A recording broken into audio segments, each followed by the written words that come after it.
ਮੋਗਾ 'ਚ ਸੁਖਬੀਰ ਸਿੰਘ ਬਾਦਲ ਦੀ ਰੈਲੀ ਵਾਲੀ ਥਾਂ ਨੇੜੇ ਪੁਲਿਸ ਅਤੇ ਕਿਸਾਨਾਂ ਦਰਮਿਆਨ ਹੋਈ ਖਿੱਚਤੂ ਅਤੇ ਪੱਥਰਬਾਜ਼ੀ। ਪੁਲਿਸ ਨੇ ਕੀਤਾ ਲਾਠੀਚਾਰਜ। ਬਿਕਰਮ ਮਜੀਠੀਆ ਦਾ ਇਲਜ਼ਾਮ, ਵਿਧਾਨ ਸਭਾ ਚੋਣਾਂ ਰੋਕਣ ਲਈ ਬੀਜੇਪੀ ਨੇ ਰਚੀ ਸਾਜ਼ਿਸ਼। ਕਾਂਗਰਸ ਅਤੇ ਆਮ ਆਦਮੀ ਪਾਰਟੀ ਤੇ ਲਾਏ ਸਾਜ਼ਿਸ਼ਨ ਵਿਰੋਧ ਕਰਾਉਣ ਦੇ ਇਲਜ਼ਾਮ। ਪੰਜਾਬ ਵਾਸੀਆਂ ਲਈ ਸਸਤੀ ਬਿਜਲੀ ਵਾਲਾ ਵਾਅਦਾ ਨਹੀਂ ਚੜ੍ਹ ਰਿਹਾ ਸਿਰੇ। ਮੰਤਰੀ ਰਾਣਾ ਗੁਰਮੀਤ ਸੋਢੀ ਬੋਲੇ, ਸਾਰੇ ਪੀਪੀਏ ਰੱਦ ਕੀਤੇ ਤਾਂ ਬਿਜਲੀ ਵੀ ਚਾਹੀਦੀ। ਰਾਵਤ ਨੇ ਵੀ 122 ਪੀਪੀਏ ਰੱਦ ਕਰਨ ਦੇ ਗੇੜ ਤੋਂ ਬਾਅਦ ਸਸਤੀ ਬਿਜਲੀ ਦਾ ਰਾਹ ਤਲਾਸ਼ਣ ਦੀ ਦਿੱਤੀ ਦਲੀਲ। ਸਿੱਧੂ ਨੇ ਪੀਪੀਏ ਰੱਦ ਕਰਨ ਦੀ ਕੀਤੀ ਸੀ ਮੰਗ। ਹਰੀਸ਼ ਰਾਵਤ ਦੇ ਬਿਆਨ ਤੇ ਡਟਿਆ ਕੈਪਟਨ ਦਾ ਖੇਮਾ। ਰਾਣਾ ਗੁਰਮੀਤ ਸੋਢੀ ਬੋਲੇ, ਰਾਵਤ ਨੇ ਬਿਆਨ ਹਾਈ ਕਮਾਂਡ ਦੀ ਮਨਜ਼ੂਰੀ ਬਾਅਦ ਹੀ ਦਿੱਤਾ। ਚੋਣਾਂ ਕੈਪਟਨ ਦੀ ਅਗਵਾਈ 'ਚ ਹੀ ਲੜਨੀਆਂ ਚਾਹੀਦੀਆਂ। ਰਾਵਤ ਨੇ ਸਿੱਧੂ ਅਤੇ ਕੈਪਟਨ ਨੂੰ ਤਾਲਮੇਲ ਬਿਠਾਉਣ ਦੀ ਦਿੱਤੀ ਸਲਾਹ। ਅਫਗਾਨਿਸਤਾਨ 'ਚ ਤਾਲਿਬਾਨ ਅਤੇ ਨਾਰਦਰਨ ਅਲਾਇੰਸ 'ਚ ਜਾਰੀ ਪੰਜਸ਼ੀਲ ਲਈ ਲੜਾਈ। ਵੀਰਵਾਰ ਨੂੰ 13 ਤਾਲਿਬਾਨ ਲੜਾਕੇ ਮਾਰੇ ਗਏ। ਕੁੱਲ 350 ਦੀ ਹੋਈ ਮੌਤ। ਤਾਲਿਬਾਨ ਨੇ ਪੰਜਸ਼ੀਲ 'ਚ 10 ਚੈੱਕ ਪੋਸਟ ਤੇ ਕੀਤਾ ਕਬਜ਼ਾ ਕਰਨ ਦਾ ਦਾਅਵਾ। ਨਹੀਂ ਰਹੇ ਬਿਗ ਬੌਸ 13 ਦੇ ਜੇਤੂ ਅਤੇ ਅਦਾਕਾਰ ਸਿਧਾਰਥ ਸ਼ੁਕਲਾ। 40 ਸਾਲ ਦੀ ਉਮਰ ਦੇ ਵਿੱਚ ਹਾਰਟ ਅਟੈਕ ਕਰਕੇ ਹੋਈ ਮੌਤ। ਸਾਥੀ ਕਲਾਕਾਰ ਅਤੇ ਫੈਨਸ ਨੇ ਭਾਵੁਕ ਯਾਦਾਂ ਕੀਤੀਆਂ ਸਾਂਝੀਆਂ। ਜਿਵੇਂ ਪੰਜਾਬ ਵਿਧਾਨ ਸਭਾ ਚੋਣਾਂ ਨੇੜੇ ਆ ਰਹੀਆਂ ਨੇ, ਉਵੇਂ ਪੰਜਾਬ ਦੇ ਹਾਲਾਤ ਵੀ ਫਿਕਰਯੋਗ ਹੁੰਦੇ ਜਾ ਰਹੇ ਨੇ। ਅਜਿਹਾ ਇੱਕ ਵੀ ਦਿਨ ਨਹੀਂ ਜਾਂਦਾ ਜਦੋਂ ਪੰਜਾਬ ਦੇ ਵਿੱਚ ਮੁਜ਼ਾਹਰੇ ਨਾ ਹੋਣ, ਪਰ ਮੋਗਾ ਦੇ ਵਿੱਚੋਂ ਵੀਰਵਾਰ ਨੂੰ ਜੋ ਤਸਵੀਰਾਂ ਸਾਹਮਣੇ ਆਈਆਂ ਨੇ ਉਹ ਚਿੰਤਾਜਨਕ ਨੇ, ਕਿਉਂਕਿ ਮੋਗਾ ਦੇ ਵਿੱਚ ਰੈਲੀ ਹੋਣੀ ਸੀ ਸੁਖਬੀਰ ਸਿੰਘ ਬਾਦਲ ਦੀ, ਪਰ ਇੱਥੋਂ ਕੁਝ ਮੀਟਰ ਦੂਰ ਕਿਸਾਨ ਮੌਜੂਦ ਸਨ ਅਤੇ ਕਿਸਾਨਾਂ ਦੇ ਨਾਲ ਪੁਲਿਸ ਦੀ ਧੱਕਾ ਮੁੱਕੀ ਹੋਈ, ਖਿੱਚਤੂ ਵੀ ਕੀਤੀ ਗਈ, ਪੱਥਰਬਾਜ਼ੀ ਵੀ ਹੋਈ ਅਤੇ ਇਸ ਤੇ ਸਿਆਸਤ ਵੀ ਖੂਬ ਗਰਮਾਈ ਹੋਈ ਹੈ। ਅਕਾਲੀ ਦਲ ਦਾ ਇਲਜ਼ਾਮ ਹੈ ਕਿ ਬੀਜੇਪੀ ਦੀ ਸਾਜ਼ਿਸ਼ ਹੈ ਤੇ ਕਾਂਗਰਸ ਅਤੇ ਆਮ ਆਦਮੀ ਪਾਰਟੀ ਇਸ ਨੂੰ ਅੰਜਾਮ ਦੇ ਰਹੇ ਨੇ। ਹਾਲਾਂਕਿ ਪਲਟਵਾਰ ਵੀ ਇਸ ਤੇ ਹੋਇਆ ਹੈ।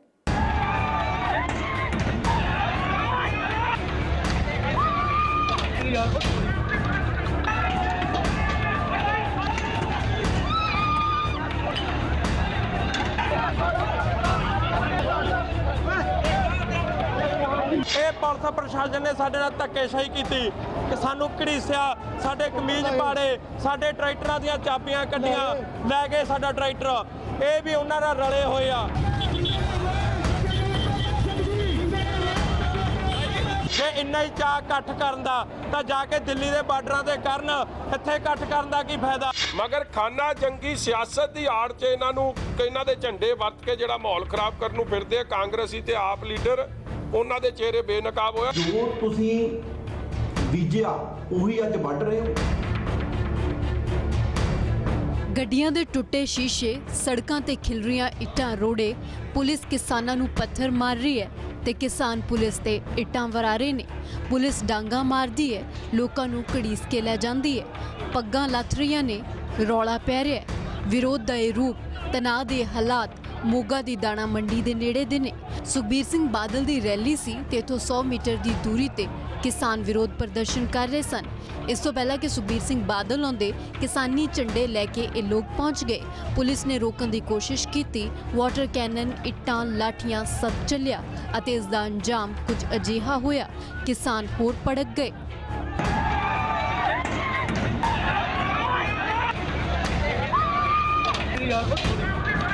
ਇਹ ਰੈਲੀਆਂ ਕਰਦੇ ਆ ਸੁਖਬੀਰ ਬਾਦਲ ਵੀ ਮੋਦੀ ਨਾਲ ਰਲਿਆ ਹੋਇਆ, ਜਿੰਨੇ ਉਹਨਾਂ ਦੇ ਸੀਗੇ ਨੇਤਾ ਸਾਰੇ ਬੀਜੇਪੀ 'ਚ ਰਲਾਏ ਗਏ, ਤਾਂ ਥਾਂ ਤੇ ਰੈਲੀਆਂ ਕਰਕੇ ਲੋਕਾਂ ਨੂੰ ਆਪਦੇ ਵੱਲ ਖਿੱਚ ਰਿਹਾ ਕਿ ਸੰਘਰਸ਼ ਵਿੱਚ ਨਾ ਜਾਣ।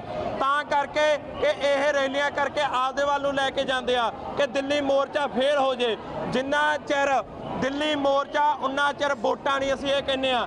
ਜੇ ਇੰਨਾ ਹੀ ਚਾਅ ਇਕੱਠ ਕਰਨ ਦਾ ਤਾਂ ਜਾ ਕੇ ਦਿੱਲੀ ਦੇ ਬਾਰਡਰਾਂ ਤੇ ਕਰਨ, ਇੱਥੇ ਇਕੱਠ ਕਰਨ ਦਾ ਕੀ ਫਾਇਦਾ। ਦੂਜੀ ਗੱਲ, ਇਹ ਪੁਲਿਸ ਪ੍ਰਸ਼ਾਸਨ ਨੇ ਸਾਡੇ ਨਾਲ ਧੱਕੇਸ਼ਾਹੀ ਕੀਤੀ ਕਿ ਸਾਨੂੰ ਘੜੀਸਿਆ, ਸਾਡੇ ਕਮੀਜ਼ ਪਾੜੇ, ਸਾਡੇ ਟਰੈਕਟਰਾਂ ਦੀਆਂ ਚਾਬੀਆਂ ਕੱਢੀਆਂ, ਲੈ ਗਏ ਸਾਡਾ ਟਰੈਕਟਰ। ਇਹ ਵੀ ਉਹਨਾਂ ਨਾਲ ਰਲੇ ਹੋਏ ਆ।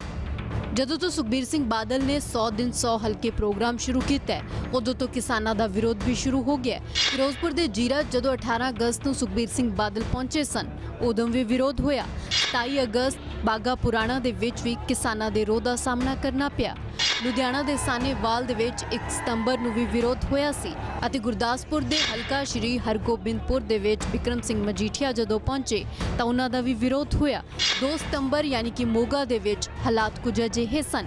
15 ਦਿਨਾਂ ਦੇ ਵਿੱਚ 5 ਵਾਰ ਅਕਾਲੀ ਦਲ ਦੇ ਲੀਡਰਾਂ ਨੂੰ ਵਿਰੋਧ ਦਾ ਸਾਹਮਣਾ ਕਰਨਾ ਪਿਆ, ਪਰ ਅਕਾਲੀ ਦਲ ਨੂੰ ਇਸ ਪਿੱਛੇ ਕੋਰੀ ਸਾਜ਼ਿਸ਼ ਜਾਪ ਰਹੀ ਹੈ। ਅਕਾਲੀ ਦਲ ਨੂੰ ਕਿਸਾਨਾਂ ਦੇ ਭੇਸ ਦੇ ਵਿੱਚ ਕਾਂਗਰਸੀ ਅਤੇ ਆਮ ਆਦਮੀ ਪਾਰਟੀ ਵਰਕਰ ਦਿਸ ਰਹੇ ਨੇ।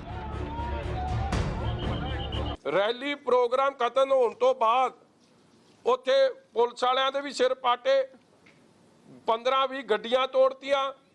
ਇਹ ਸਿਰਫ ਤੇ ਸਿਰਫ ਫੇਰ ਉਸੇ ਏਜੰਡਾ 'ਚ ਕਿ ਬਾਰਡਰ ਸਟੇਟ, ਮਾਹੌਲ ਖਰਾਬ, ਗਵਰਨਰ ਦੀ ਰਾਜ। ਕੰਮ ਇਹ ਹੋ ਰਿਹਾ, ਹੋਰ ਕੁਝ ਨਹੀਂ ਹੋ ਰਿਹਾ।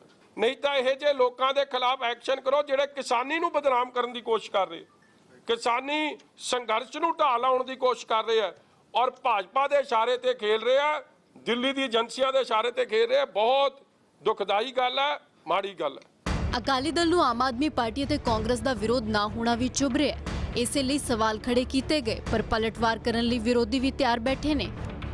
ਸਾਰਾ ਪੰਜਾਬ ਜਾਣਦਾ ਵੀ ਜਿਹੜੇ 3 ਖੇਤੀ ਕਾਨੂੰਨ ਨੇ, ਕਿਹੜਾ ਇਹ ਬੰਦੇ ਜਿਹੜੇ ਨੇ, ਕਿਹੜੀ ਪਾਰਟੀ ਸਭ ਤੋਂ ਜ਼ਿਆਦਾ ਕਸੂਰਵਾਰ ਹੈ। ਤੇ ਹੁਣ ਇਹ ਕਹਿੰਦੇ ਜੀ ਸਾਡਾ ਵਿਰੋਧ ਤਾਂ ਕਹਿੰਦੇ ਆਮ ਆਦਮੀ ਪਾਰਟੀ ਵਾਲੇ ਕਰਦੇ ਆ, ਪੰਜਾਬ ਦੇ ਲੋਕ ਤਾਂ ਬੜੇ ਸਾਡੇ ਨਾਲ ਨੇ। ਅੱਛਾ, ਜਿਹੜੇ ਆਰਡੀਨੈਂਸ ਤੇ ਸਾਈਨ ਕੀਤੇ ਤੁਹਾਡੀ ਧਰਮ ਪਤਨੀ ਨੇ, ਉਹ ਵੀ ਆਮ ਆਦਮੀ ਪਾਰਟੀ ਨੇ ਕਰਵਾਤੇ ਹੋਣੇ ਆ। ਤੇ ਜਿਹੜੇ ਵੱਡੇ ਬਾਦਲ ਸਾਹਿਬ ਦੀ ਹਜੇ ਤੱਕ ਵੀਡੀਓ ਹੈ, ਉਹ ਹੱਕ 'ਚ ਹੈ ਬਿੱਲਾਂ ਦੀ, ਹਜੇ ਤੱਕ ਅਪਰੋਚ ਨਹੀਂ ਆਈ, ਉਹ ਵੀ ਆਮ ਆਦਮੀ ਪਾਰਟੀ ਨੇ ਪਵਾਈ ਹੋਣੀ ਹੈ। ਤੇ 10 ਸਾਲ ਤੁਸੀਂ ਪੰਜਾਬ ਦੇ ਲੋਕਾਂ ਨੂੰ ਲੁੱਟਿਆ, ਉਹਦੀ ਸਜ਼ਾ ਤੁਹਾਨੂੰ ਪਿਛਲੀਆਂ ਵਿਧਾਨ ਸਭਾ ਚੋਣਾਂ 'ਚ ਪੰਜਾਬ ਦੇ ਲੋਕਾਂ ਨੇ ਦਿੱਤੀ। ਉਹ ਵੀ ਕਹਿ ਦੋ ਵੀ ਇਕੱਲੀ ਆਮ ਆਦਮੀ ਪਾਰਟੀ ਕਰਕੇ ਸਾਡੇ 13 ਸੀਟਾਂ ਰਹਿ ਗਈਆਂ ਜੀ, ਲੋਕ ਤਾਂ ਪੰਜਾਬ ਦੇ ਬੜਾ ਨਾਲ ਸੀਗੇ। ਸੱਤਾ ਧਿਰ ਕਾਂਗਰਸ ਵੀ ਇਸ ਵਿਰੋਧ ਤੋਂ ਛੂਤੀ ਨਹੀਂ ਹੈ। ਪ੍ਰਧਾਨ ਤੋਂ ਲੈ ਕੇ ਵਿਧਾਇਕ ਅਤੇ ਮੰਤਰੀਆਂ ਤੱਕ ਕਿਸਾਨ ਅਤੇ ਮੁਲਾਜ਼ਮਾਂ ਦੇ ਘੇਰੇ 'ਚ ਕਈ ਵਾਰ ਆ ਚੁੱਕੇ ਨੇ, ਪਰ ਕੈਪਟਨ ਦੇ ਮੰਤਰੀ ਨੇ ਕਿ ਇਹਨਾਂ ਨੂੰ ਅਜੇ ਵੀ ਸਭ ਠੀਕ ਠਾਕ ਹੀ ਲੱਗ ਰਿਹਾ ਹੈ।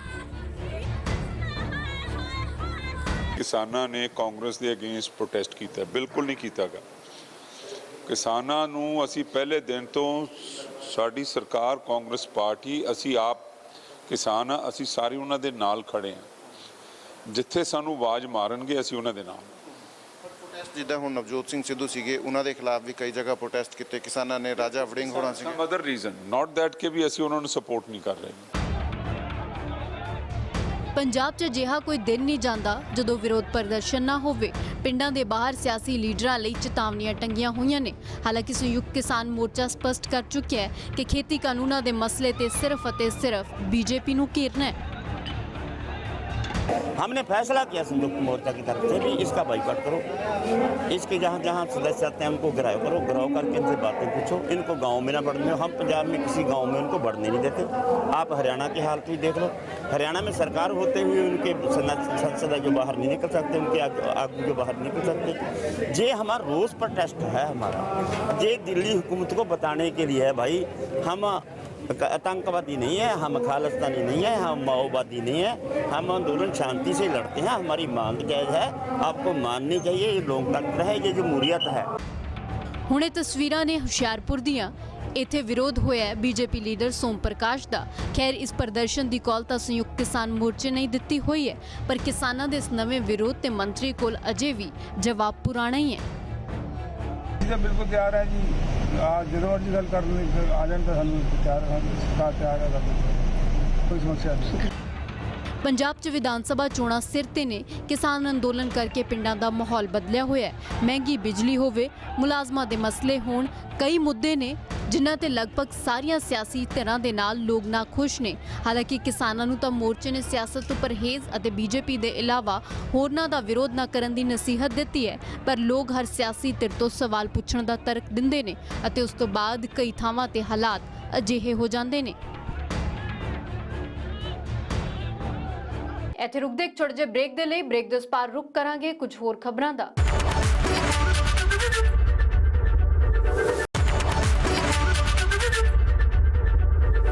25 ਅਗਸਤ ਨੂੰ ਹਰੀਸ਼ ਰਾਵਤ ਨੇ ਕੈਪਟਨ ਅਮਰਿੰਦਰ ਸਿੰਘ ਦੀ ਅਗਵਾਈ ਵਾਲਾ ਇੱਕ ਬਿਆਨ ਦਿੱਤਾ ਸੀ। ਹਾਲਾਂਕਿ ਇਸ ਤੇ ਪਲਟੀ ਉਹਨਾਂ ਨੇ ਚੰਡੀਗੜ੍ਹ ਆਉਂਦੇ ਹੀ ਮਾਰ ਲਈ, ਪਰ ਅਜੇ ਵੀ ਕੈਪਟਨ ਖੇਮੇ ਦੇ ਮੰਤਰੀ ਇਸੇ ਬਿਆਨ ਨੂੰ ਆਧਾਰ ਬਣਾ ਕੇ ਕਹਿ ਰਹੇ ਨੇ ਕਿ ਅਗਵਾਈ ਤਾਂ ਕੈਪਟਨ ਅਮਰਿੰਦਰ ਸਿੰਘ ਹੀ ਕਰਨਗੇ। सत्यता ये है, हम अमरिंदर सिंह जी के नेतृत्व में ही 2022 में चुनाव होगा।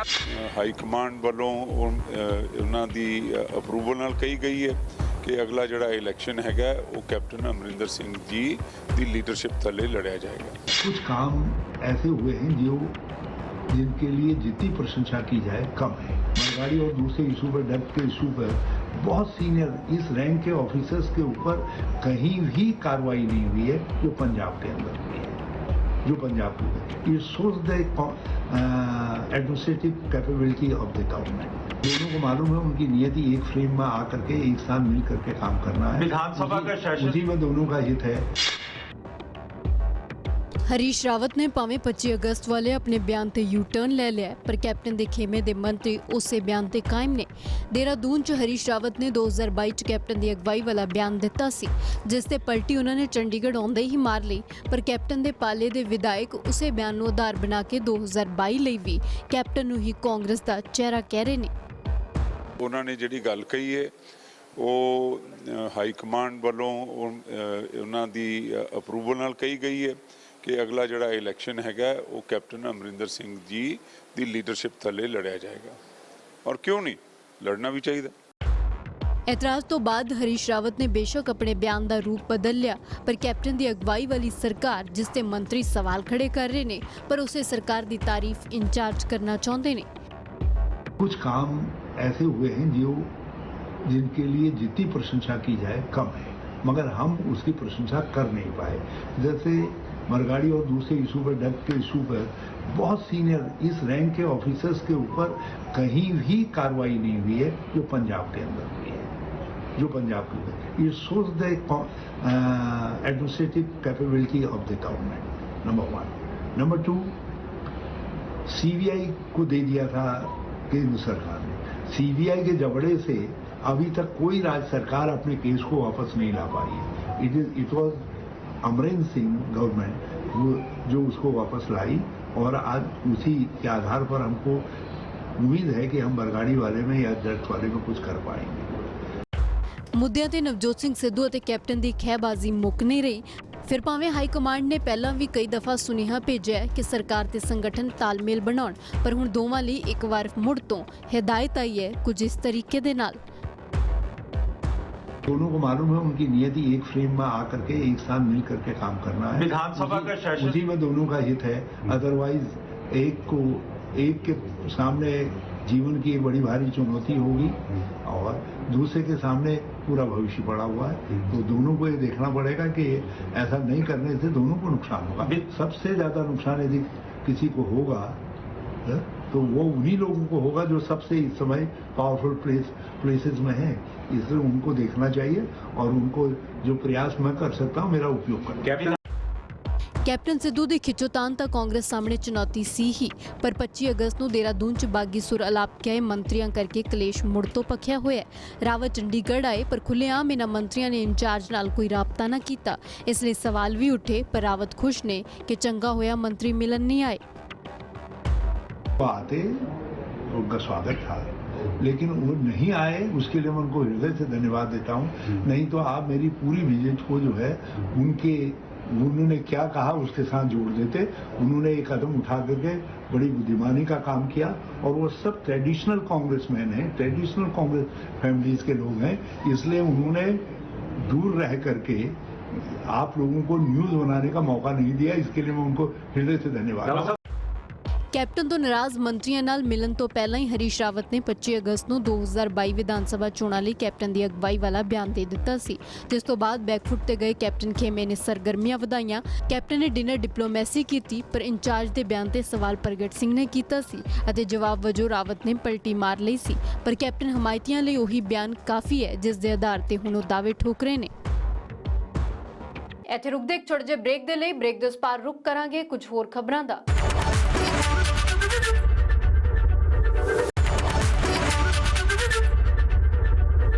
ਪੀਪੀਏ ਯਾਨੀ ਕਿ ਬਿਜਲੀ ਖਰੀਦ ਸਮਝੌਤੇ ਤੇ ਕਾਂਗਰਸੀ ਲੀਡਰਾਂ ਦੇ ਵੱਖੋ ਵੱਖਰੇ ਬਿਆਨ ਆ ਰਹੇ ਨੇ। ਹਾਲਾਂਕਿ ਪੰਜਾਬ ਕਾਂਗਰਸ ਪ੍ਰਧਾਨ ਨਵਜੋਤ ਸਿੰਘ ਸਿੱਧੂ ਵਾਰ-ਵਾਰ ਕਹਿ ਰਹੇ ਨੇ ਕਿ ਪੀਪੀਏ ਰੱਦ ਕਰੋ, ਸਸਤੀ ਬਿਜਲੀ ਦਿਓ, ਪਰ ਹੁਣ ਇੰਚਾਰਜ ਤੋਂ ਲੈ ਕੇ ਮੰਤਰੀ, ਮੁੱਖ ਮੰਤਰੀ ਸਭ ਕਹਿ ਰਹੇ ਨੇ ਕਿ ਅਜਿਹਾ ਮੁਮਕਿਨ ਨਹੀਂ ਹੈ ਤੇ ਉਧਰ ਵਿਰੋਧੀਆਂ ਨੇ ਸ਼ੁਰੂ ਕਰ ਦਿੱਤੇ ਨੇ ਤੰਜ ਕੱਸਣੇ।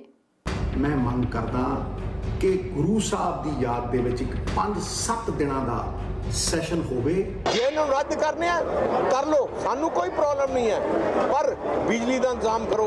And if I go and do away with all of them in one go, then I will be sitting in the Supreme Court forever.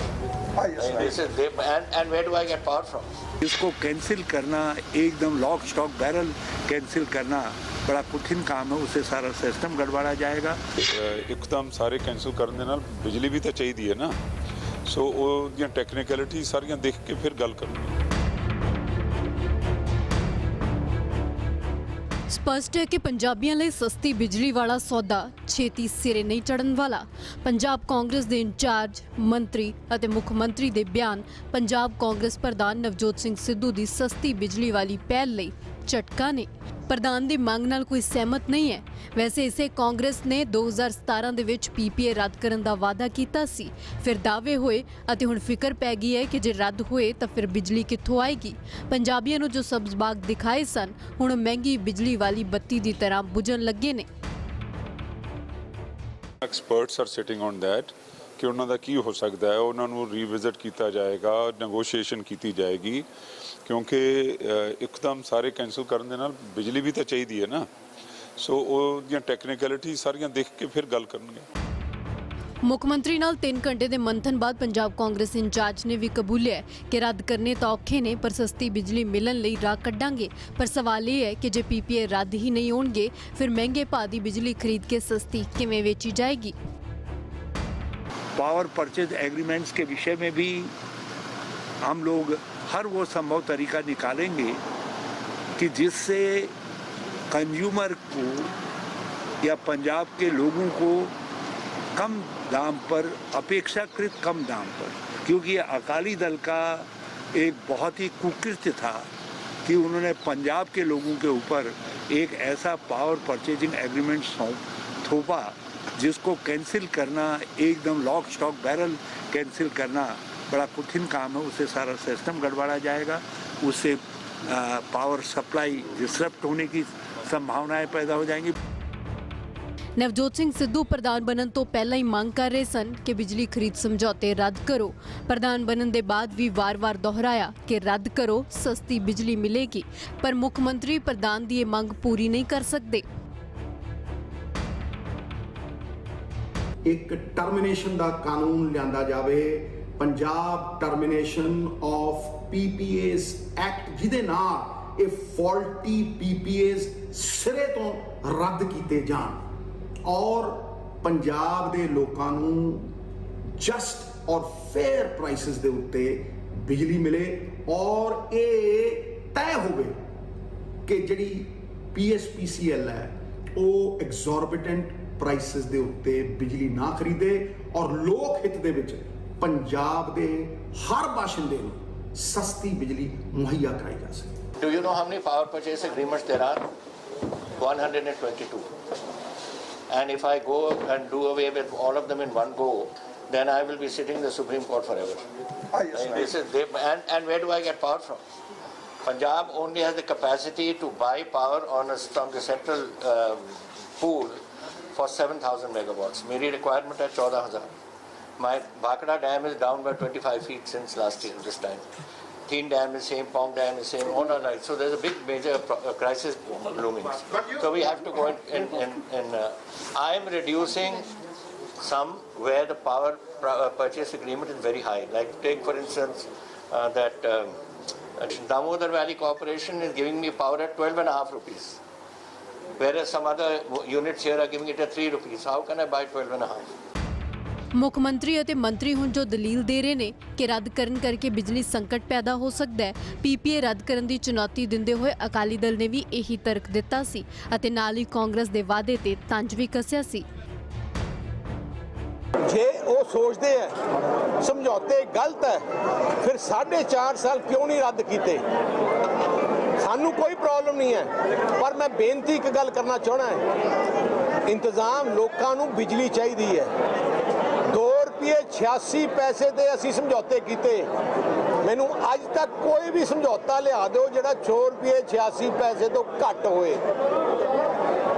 ਆ ਜਿਹੜੇ ਸਮਝੌਤੇ ਹੈ ਉਹ ਇੱਕ ਮਨਮੋਹਨ ਸਿੰਘ ਜੋ ਫਾਈਨੈਂਸ ਮਿਨਿਸਟਰ ਸੀ, ਪ੍ਰਧਾਨ ਮੰਤਰੀ ਸੀ, ਉਹਨਾਂ ਨੇ ਪੂਰੇ ਦੇਸ਼ ਵਾਸਤੇ ਇੱਕ ਫਾਰਮੈਟ ਦਿੱਤਾ ਜਿਹਦੇ ਫਾਰਮੈਟ ਤੇ ਹੋਏ ਹੈ। ਜੇ ਇਹਨਾਂ ਨੂੰ ਰੱਦ ਕਰਨੇ ਆ ਕਰ ਲਓ, ਸਾਨੂੰ ਕੋਈ ਪ੍ਰੋਬਲਮ ਨਹੀਂ ਹੈ, ਪਰ ਬਿਜਲੀ ਦਾ ਇੰਤਜ਼ਾਮ ਕਰੋ। ਹੁਣ ਪ੍ਰਧਾਨ ਦੀ ਮੰਗ ਨੂੰ ਆਪਣਿਆਂ ਦੀ ਹਮਾਇਤ ਤਾਂ ਮਿਲੀ ਨਹੀਂ, ਪਰ ਵਿਰੋਧੀਆਂ ਨੇ ਨਵਜੋਤ ਸਿੰਘ ਸਿੱਧੂ ਦਾ ਸਾਥ ਦੇਣ ਦੀ ਪੇਸ਼ਕਸ਼ ਜ਼ਰੂਰ ਕੀਤੀ ਹੈ।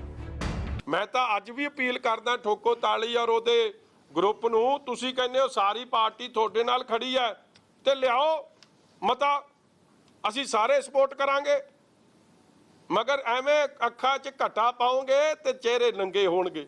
ਜਿਨ੍ਹਾਂ ਨੂੰ ਭਰੋਸਾ ਨਹੀਂ ਮੁੱਖ ਮੰਤਰੀ ਤੇ, ਹੋ ਜਾਓ ਲਾਂਬੇ। ਕਿਉਂ ਨਹੀਂ ਲਾਂਬੇ ਹੁੰਦੇ? ਲੋਕਾਂ ਨੂੰ ਮੂਰਖ ਨਹੀਂ ਬਣਾ ਸਕਦੇ ਇਸ ਤਰ੍ਹਾਂ ਤੁਸੀਂ। हम तो कह रहे हैं उनको जो संख्या जुटाओ, नो कॉन्फिडेंस लाओ ना, जो लाने वाले लोग हैं उनके अपनी पार्टी में उनके खिलाफ। आपकी पार्टी के तो नहीं एमएलए ले आएंगे? मैं कह रहा हूँ जो कह रहे हैं उनकी अपनी पार्टी के खिलाफ नो कॉन्फिडेंस हो रहा है पार्टी के अंदर।